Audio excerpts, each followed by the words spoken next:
एक सेठ जी जब बाहर जाते हैं तो अपनी चारों बहुओं को कुछ दाने अनाज के दे जाते हैं और कहते हैं कि मैं कुछ वर्षों के बाद आऊँगा और तुमसे ये वापस ले लूँगा।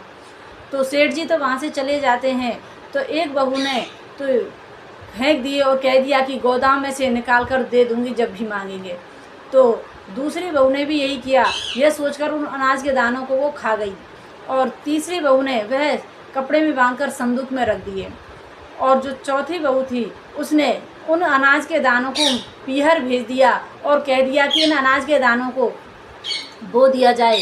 और इस प्रकार जब कुछ वर्षों के बाद में सेठ जी आए तो उन्होंने कहा कि लाओ, वो जो अनाज के दाने मैंने तुम्हें दिए थे उन्हें वापस दो। तो एक बहू ने तो गोदाम में से निकाल कर दे दिए, जिसने फेंके थे उसने गोदाम में से निकाल कर दे दिए और कहा कि लो पिताजी, ये अनाज के दाने। अब सेठ जी ने कहा कि तुमने ये अनाज के दाने फेंक दिए थे, इसलिए तुम्हें झाड़ू बुहारी का कार्य सौंपता हूँ। दूसरी बहू ने भी जब अनाज के दाने दिए और अपनी बात कही तो कहा कि तुम्हें रसोई का कार्य करना होगा। तीसरी बहू ने जब दिए तो वह संदूक में से निकाल कर दिए, कहा कि तुम्हें घर की देखभाल का कार्य करना है।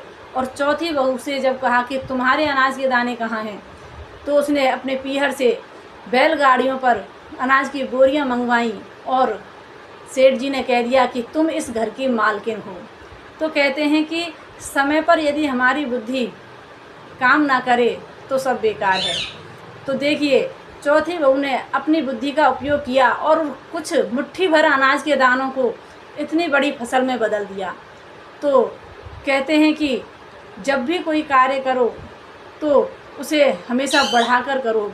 गुरुदेव हमें मंत्र देते हैं तो उस मंत्र को, उस नाम को हमें बढ़ाना चाहिए, क्योंकि वह भी एक प्रकार का धन है। सबसे बड़ा धन तो राम धन ही है, उसे ही हमें बढ़ाना है। आप इस धन को कितना भी बढ़ा लीजिए, जो आप संसार में कमा रहे हैं इसको आप कितना भी बढ़ाइए, ये किसी काम का नहीं है।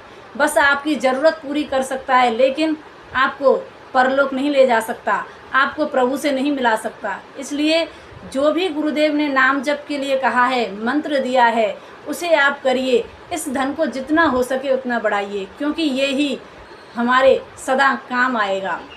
तो भगवान की भक्ति कीजिए और भक्ति के द्वारा प्रभु को अपना बना लीजिए।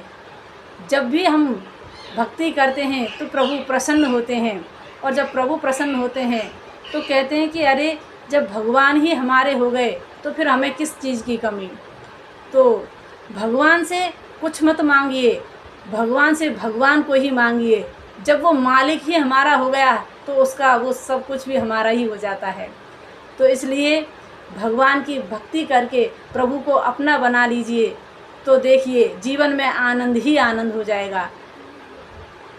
जय श्री कृष्ण।